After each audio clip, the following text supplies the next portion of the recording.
İndi gözüm 20% görür. Sol. Hədə o da gözümün altına dəymişdi axı. İndi başıma vurublar, nətər olub heç özümdə olmamışam. Mənə vurulublar, gətirib düşürdülər. Düşəndən sonra mən 102-yə məlumat vermişəm. Bunlar da məlumat verib gəliblər. Bu dadın Xəzərin yanında vurublar vurmağın. Xəzər dadından bəri çıxan yerdə. Televiziyadan bəri çıxanda yolda saxlayıb vurublar. Amma gedib oturmuşuq biz. Bu nargilə kafesi vardı çayxana vaxtı ilə.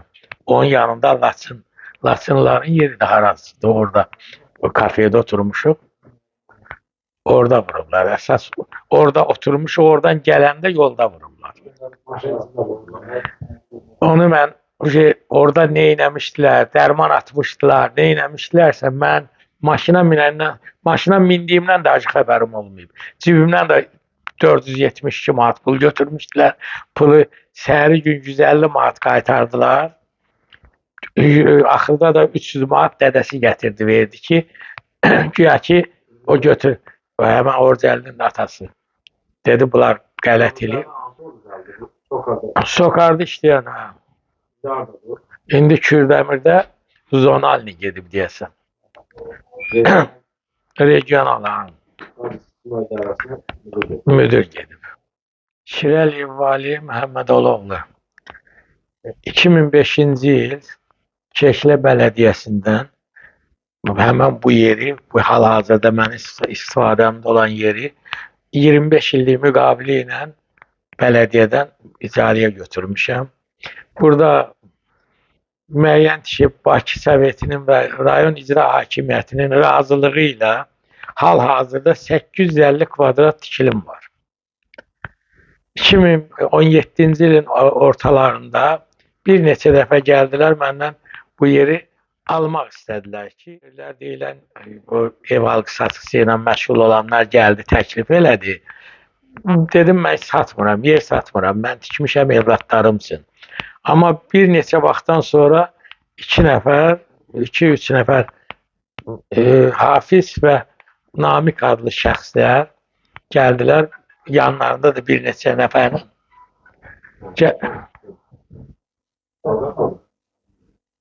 2 nəfər Hafiz və Namik oradan başladılar.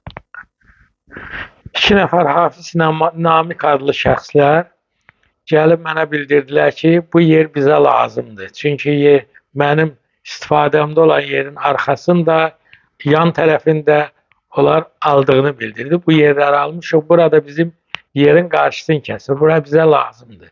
Mən onlara bildirdim ki, bu yeri mən evlatlarım üçün, nəvələrim üçün tikmişəm ki, gələcəyinə gəlib burada çörək pulu qazansınlar, öz yerləri olsun.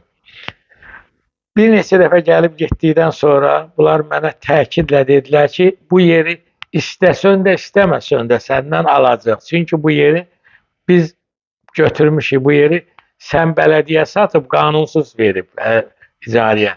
Biz bunu əmlakdan almışıq. Mən şifahi danışırdım, heç bir sənəd görmədim.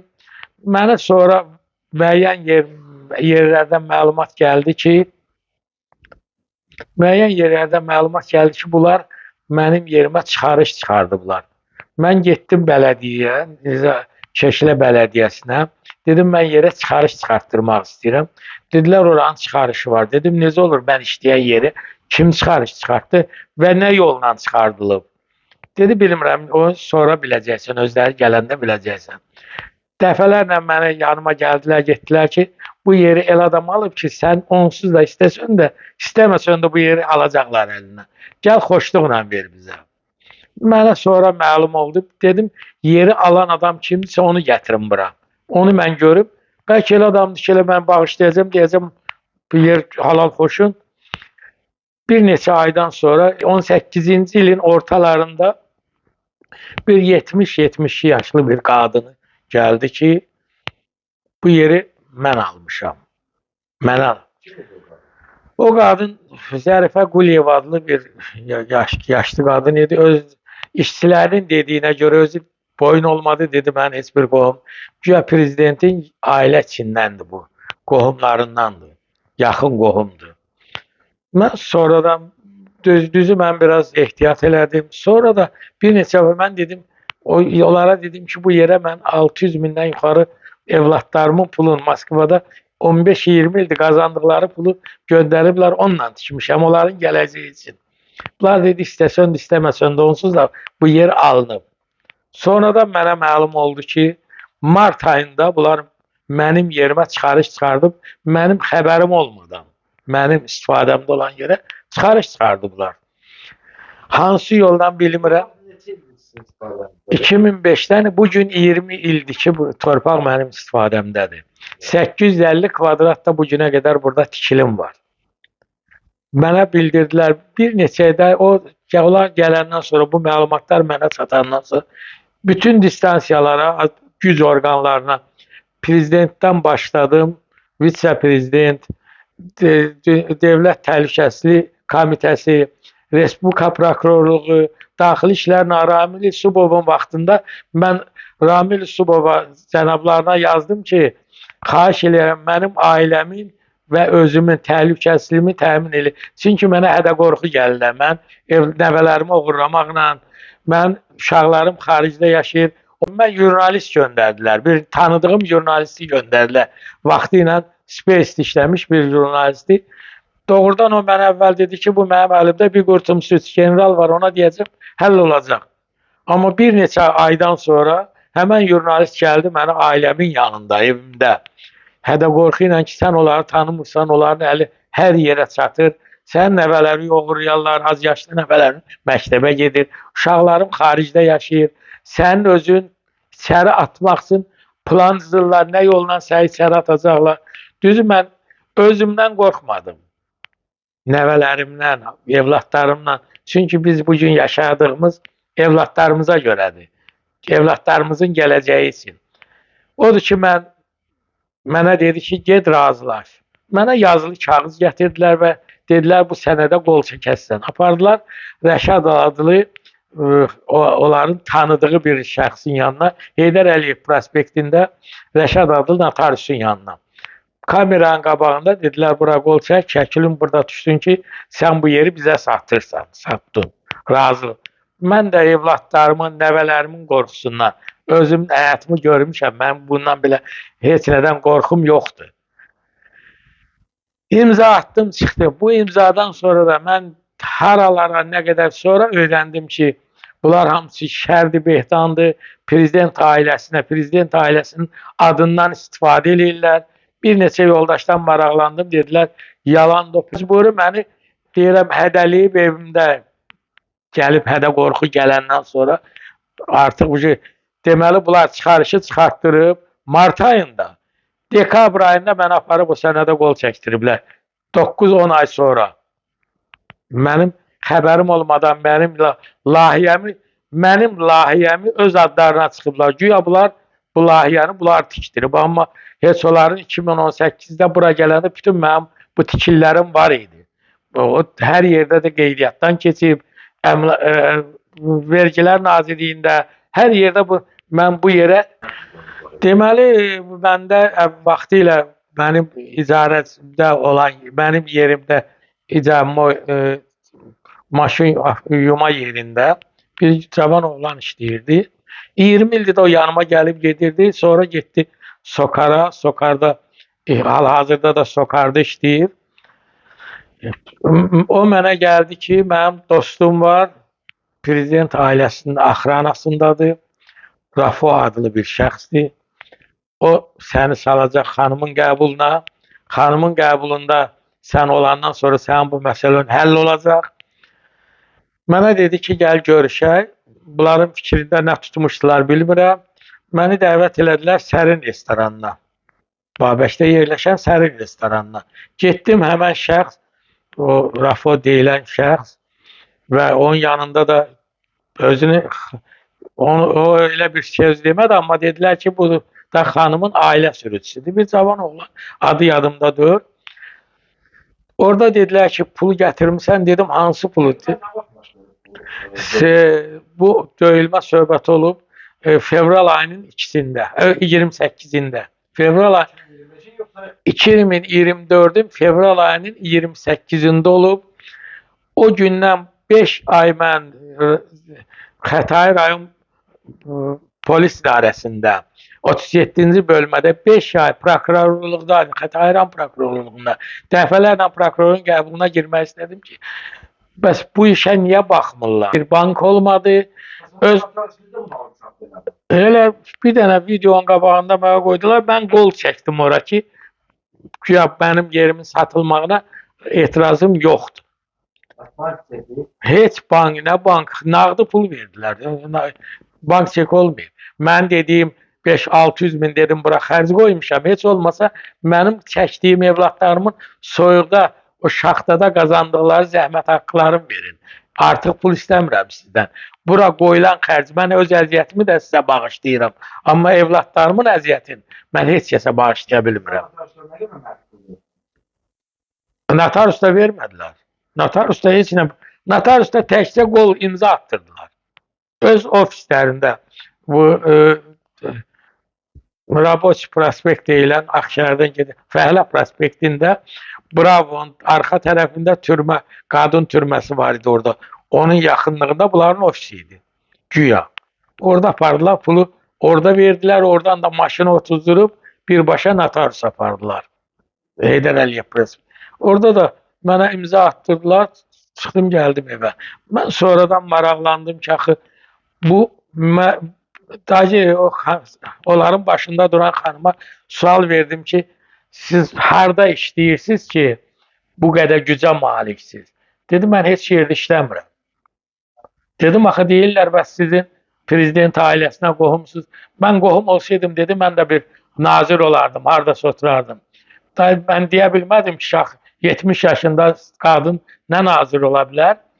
Onların Oskar adlı bir restoranı var, Gənclik metrosunun yaxınlığında. Dəfələrlə oraya getdim, qızımla, oğlumla xahiş elədim ki, bunların başında siz durmusunuz. Axı, elə eləyin ki, mənim evlatlarımın əziyyətin kimlərəsə yeyilməsin. Dedi, axı, mənə deyiblər ki, sənə 250 min pul, 250 mini də ev verilib. Dedim, pul verilib, sənədə qol çəkiləndə. Amma 250 min pul verilib. Amma mənə heç bir ev verilmir. Mənim yerimin bugünkü dəyəri 1 milyona yaxındır tikillərlə bir yerdə. Tikillər, mən oraya o boyda zəhməti uşaqlarımın 20 ildə Moskvada qazandıqları pulu gətirib bura qoymuşam. Bu haqsızlıq bu vəziyyət olmaz. 2018-də notariusa getmişəm. Amma bunlar olub 2024-ün fevralın 28-də. Məni buradan aparıblar, polis məni 23-cü polis bölməsi məni aparıb ekspertdən keçirmək əvəzinə, məni aparıb piyanlığımı çıxartmağa. Deyirəm, axı, mən bu vəziyyətdə siz mənə həkimə aparmaq əvəzinə mənim şəxsiyyət vəsiqəmi 3 gün orada saxlayıblar. Verməyiblər ki, mən şəxsiyyət vəsiqəsində ekspertizaya gedə bilməmişəm. Oğlum Moskvadan gələndən sonra oğlumun təkidi ilə 23-cü bölmədən şəxsiyyət vəsiqəmi almışam. Sonra polis ekspertiza idarəsinə getmişəm. Məhkəmə ekspertiza. Orada da elə yazıblar ki, güya ki bu yaraları görmürlər. Xırda yaralar yazıblar, yüngül. Mən sonra 3 gün sonra mən ekspertizaya, oğlumun təkidindən sonra ekspertizaya getmişəm. Onu da mən Respublika prokurorluğuna, bütün orqanlara göndərmişəm. Şəkilləri, ekspertizanın cavabını hamısın. Bugünkü günə qədər 5 ay məni get-gələ salandan sonra bir dəfə dayandırıblar. Barışıq eləyiblər bir dəfə. Məni 37-ci bölmə Xətai idarəsinin rəis polis idarəsinin təkid edən ki, mən onlarla bağlayıblar. Mən döyülmə olmayıb, belə orada 3 nəfər olur. Hə? Xitam vermişdilər. Təzədən gedib prokurorun, Xətai rayon prokurorun köməkçisinin yanında olmuşam. Bir neçə dəfə getdim, dedilər, gətirdilər, məzuniyyətdədir, gətirdilər, nəysə köməkçinin yanına düşə bildim çox çətinlikdən sonra. Təzədən ikinci dəfə qalxdı, ikinci dəfə də gördüm, heç nə, bu biri tərəfdən də gördüm orada, o Xətayda polisdə 3 nəfəri çıxardıb, 1 nəfərin adını saxlayıblar. Oturanda Niyaməddin, Orucəli və da nə idi onun adı? Onlar hamısı izahatımda yazılıb, hamısının adları da var. 2017-nin martı birincisindən müdiriyyətində. Maşınla getdiyə şeydi, Eldeyiz pivə dönən yolda tükürdüyə, çıxdıya getdiyə. Onu da Artıq döymüşdülər hə, dövmüşdülər. Yaralı vəziyyətdə. Bəli, qanın içində idi. Onu da biz götdük, getdik, plastikin pəncəyə var, sex. Onun içinə qoyduq, divanda oturdu. Ondan sonra götdüm güdükçiyə, polis bölməsinə xəbər verdim. 21-ci gəldi Xətai 37-ci polis bölməsi gəldi. O gələndən sonra dedi ki, bizim ərazi döyür.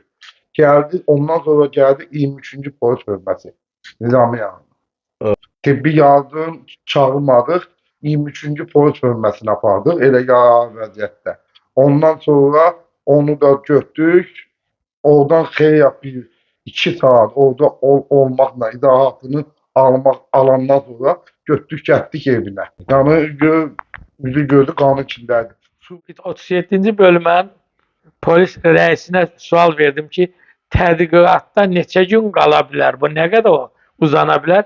Dedi 10 gün. Dedim bəs 5 aydır, 4 aydır bu iş niyə tədqiqatda uzanır? Xitam verilib təzədən qaldırtdırmışam. Yanvar ayından burada moykanı götürmüşəm, arenda işləyirəm. Müdiriyyət kimi, bəli, Valih kişinin moykasıdır. Yəni bu kişi də mənim ailəmdə xəstə olduğu üçün bu moykanı şəhərdə heç bir yerdə belə qiymətə moyka yoxdur. Onu nəzərə alaraq mənə ucuz qiymətə verib, buranı mən 5 ildir buranı işlədirəm. 2024-cü il idi, fevral ayın 28-ci günü. Haradasa axşam saat 6-7 radyalardı. Toran qarışmışdı. Əminə Hyundai Sonata maşın saxladı. Valih müəllim gördük ki, yolda keçir. Yəni bizdən qabaq dükanda Zeytin Marketin işçiləri. Onlar bu kişini tanıyıb, neçə ildir müəllim bu obyektin yiyəsidir. Abi bir səs elədilər ki, bəs sizin müdiri döyüblər. Gəldik ki, Valih müəllim qoltuğuna Ceyhunla girdik, elə bu qardaş dediyi kimi girdik, getdik içəri ki. Valih kişini görəndə nə oldu? Valih kişinin sifəti gözün nahiyəsindən vurmuşlar, boğazın altından buradan qan axırdı, heç özündə deyildi. Mən tanıyırdım onların ikisini. Üçüncü də Niyaməddini sonradan tanıdım. Niyaməddin, Rauf, Orucəli. Orucəli 3 şəxs idi. Valih müəllim gətirib düşürdən Rauf idi. Santa Fe, Hyundai Sonatadan düşürdü. Səhərsi gün bunlar müəllim aildə elədi. Dedi ki, bəs mən bunlarla olmuşam. Bunlar xahişə gəldi. Mən də buradaydım. Dedilər ki, Valih müəllim qoluna gidib gətirəndən sonra hansı tədbir gördünüz? Tibbi yardıma və ya polisə? Polisə müraciət elədilər. Uşaqlar, yoldaşlar 102-ni yığdı. 37-ci polis bölməsi gəldi. Sonra dedilər ki, bura bizim ərazidir. 22-ci polis bölməsi gəldilər. Apardılar, izahat yazdılar. İzahatını aldılar müəllimi. Xeyr, mən getməmişdim. Yoldaşlar getmişdən mən buradaydım. Ondan sonradan sabahsı günü gəldilər bura üzrxahlığa. Biri qayıt dedi ki, müəllim söyüşləyir bizə. Mən də dedim ki, Rauf, mən 5 ildir, 4 ildir buradayam. Müəllimin ağzından, Valih müəllimin ağzından hələ mən söyüş eşitməmişəm. Mən düşürtməmişəm, dedim bu dəqiqə. Burada, bax, dükkanın da kamerası var və sən düşürtdüyündə bilinir. Sən vurmayıbsənsə, sənin yanında olub. Bu maşından düşən kimi bu adam qanın içində olub. Kim vurub? Yəni, bu müəmma neçə 5-6 ay müəllimi süründürdülər. O polis bölməsi, prokuratura, hər yanında müəllim gedib gəlirdi. Axırda müəllim özü bezdi. Ağsaqqal kişinin nə günahı var ki, bunu o günə vurdular. Biz elə bir ölkədə yaşayırıq ki, yəni bu örtbasdan bilirsiniz onun nəyin üstündə aparıb döyüb? Xeyr, mən orada olmamışam. Mən onu bilmərəm. Ondan qabaq hər hansı Ondan qabaq müəllim. Yox, onlar müəllimin işçisi olub məndən qabaq, həmin o Orucəli. Müəllimlə də çörək kəsiblər, çörək yeyiblər. Mən də burada oturmuşam onlarla bir-iki daha çörək kəsmişik. Yəni mən o söhbəti bilmirəm ki, orada necə olub, nətər olub. Orada Xətayda axtarış üzrə müavin işləyib, nə işləyib? İndi hal-hazırda da Quba rayonunda polisdə rəis müavinidir. Bir sözlə gördüm mənim ora-bura gedib özümü yormağımın heç bir mənası yoxdur. Mənə hərdən bu birisi o döyən adam bir daha təhdidlə dedi ki, burduca qan töküləcək. Mənə telefonla demişdilər ki, səni basıb bagaja apararlar, heç meyidi də tapa bilməzlər. Elşad Şirəliyev, Valih oğlu. Əmlakın əlindən alınma məsələsi 2017-18-ci ildən gedir. Yəni bugünkü günə kimi də biz, yəni məhkəmələrdəyik, bugünkü günə kimi şikayətlərimiz var. Yəni 1 deyil, 5 deyil, çoxdur. Və birinci dəfə atamın adından çıxarılıb Zərifə xanım adlı olub. Zərifə Quliyeva xanımın adından. Zərifə xanımla da mən özüm yəni atamla bir yerdə görüşmüşəmsə, xahiş etmişəm Zərifə xanımdan. Zərifə xanım da mənə açıq dedi ki, mənim verəcəyim məbləğ budur. Gedin əlinizdən nə gəlir eləyin. Yəni mən istədiyimi alacağam. Dedi ki, yəni gedin nə bacarırsınız eləyin. Mən istədiyimi alacağam. Onu mənə Namiq də dedi. Onun yəni mən belə başa düşdüm ki, Namiq Hafiz onun işlərini görən şəxslərdir. Namiq Hafiz də dedi ki, bu xanım istədiyi yeri istədiyi kimi alır. Yəni sən uçu bunların yox. Bizə birinci dəfə təzə gələndə Namiqlə Hafiz cənab prezidentimizin ailə üzvlərindən olmağını bizə demişdir ki, onun ailə üzvlərindəndir.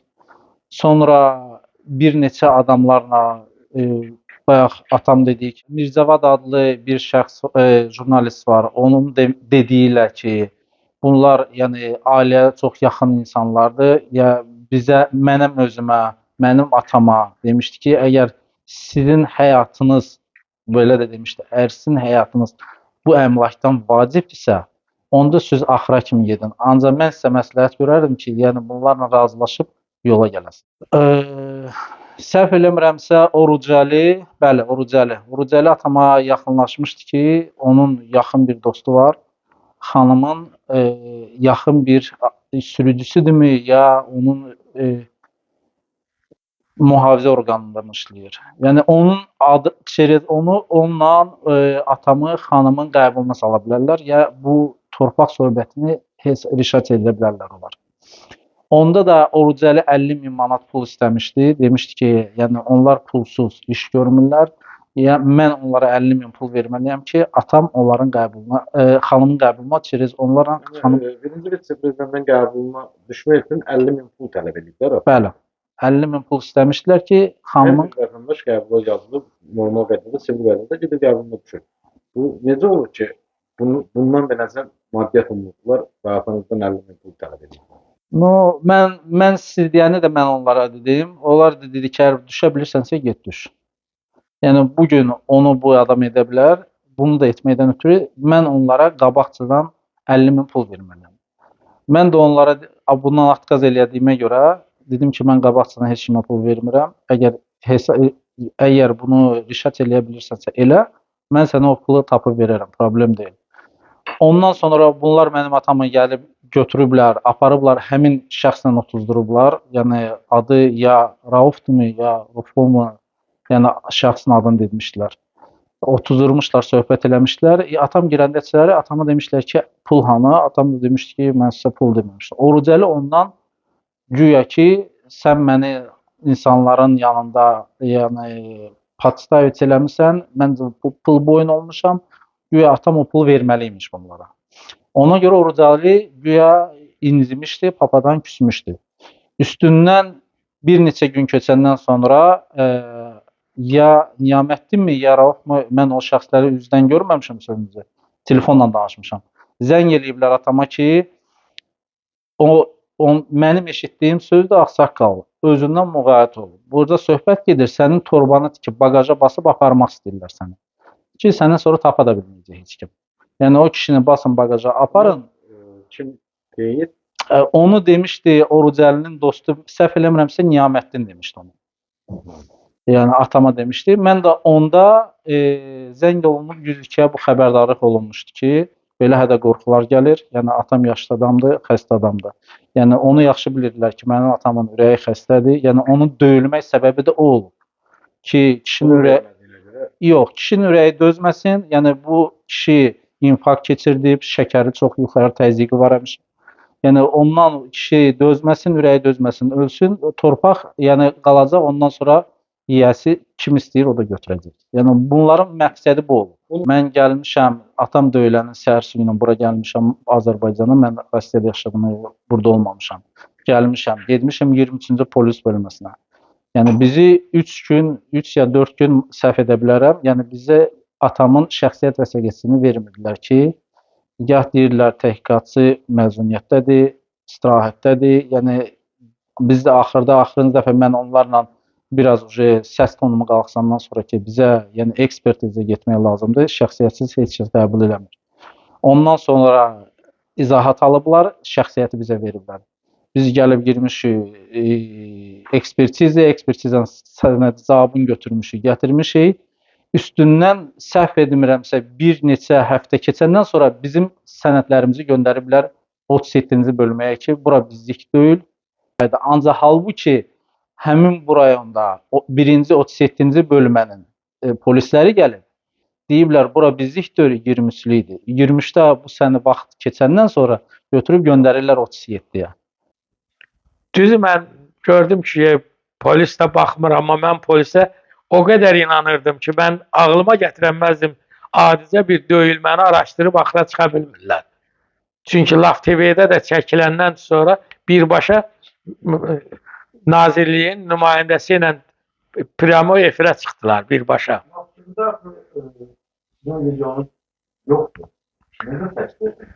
Onlar bir dəfə çəkildi oğlumla bir yerdə.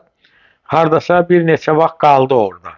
Sonra ikinci dəfə mən tək getdim ki, buna heç bir baxmırlar da. Bu mənim şikayətimə heç yerdə baxmırlar.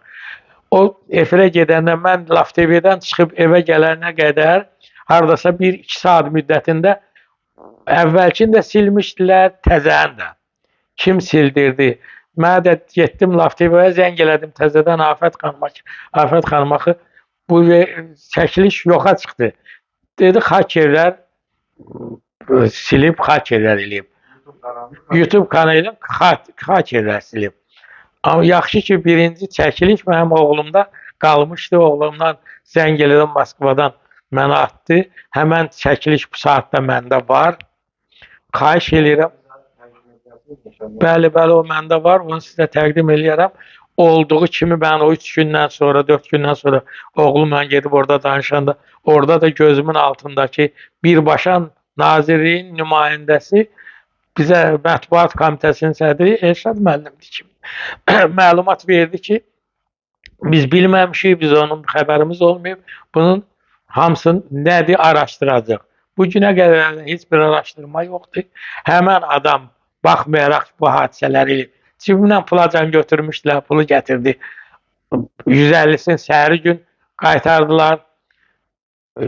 Qalan 300 manatı da məni döyən adamın atası gətirdi mənə. İş yerimdə qaytardı ki, bu söhbət. Dəfələrlə gəldilər onların valideynləri ki, bu söhbəti bağlayaq. Dedim, mən heç nə istəmirəm. Mən istəyirəm, ayıb da olsun ki, məni nə üstə döyüblər, mənim günahım nə idi? 50.000 pul istəmişdilər, mən 50.000'i vermədim, verə bilmirdim, çünki məndə o pul yox idi. Mən arxayın idim ki, əgər bu iş düzəlsə, gedib ki, xanımın qəbuluna düşə bilsəm, evladım borc xərc tapıb göndərəcək Moskvadan. Burada o 50.000 pul məndə harda ola bilər ki? Mən buradan ayda evimin çörək pulunu çıxarda bilmirəm. Mənim kreditləri var, kreditləri ödəyə bilmirəm. Odur ki, xahiş edirəm bu işə dövlət səviyyəsində prezidentin adından istifadə edənləri məsuliyyətə cəlb eləsinlər. Axı bizim prezident ailəsinin adından, öz adından eləsə, deyərəm əşya eləyib də hədə qorx. Amma prezident ailəsi adından istifadə eləmək, bu ən böyük cinayətdir. Sən bu yeri satmağa razılıq ver, yoxsa evlatların, nəvələrin, uşaqların başına nə gələcək bilim. Hal-hazırda həmən o mənə bura gəlib istifadə almaq istəyən adam özü hal-hazırda Keşlədə həmən mənə göstərdikləri evdə yaşayır. Verəcəkləri evi mənə oraya göstərmişlər, təklif eləmişlər. 2 dənə ev yan-yana tikmişdilər onlar. Dedilər ikisindən birini hansını istəyirsən götür. Mən də dedim o evin dəyəri 250 min yox, bu gün heç 200 min də keçlədə o evin dəyəri yoxdur. Razılaşmadım. Nə də olar mənə 2018-də bunlar gəlib bu yerin sənədinə qol çəkdirən vaxt. Mənə bu sənəd. 2024-də onların göstərişidir. Nə də olar mən 90% bilirəm ki, onların çünki bu yer söhbətindən olub. Ondan sonra da mən şəkərim qalxıb, ayağımdan əməliyyat olmuşam, 2 ay evdə yatmışam. Gözüm hal-hazırda balnisiyaya getdim.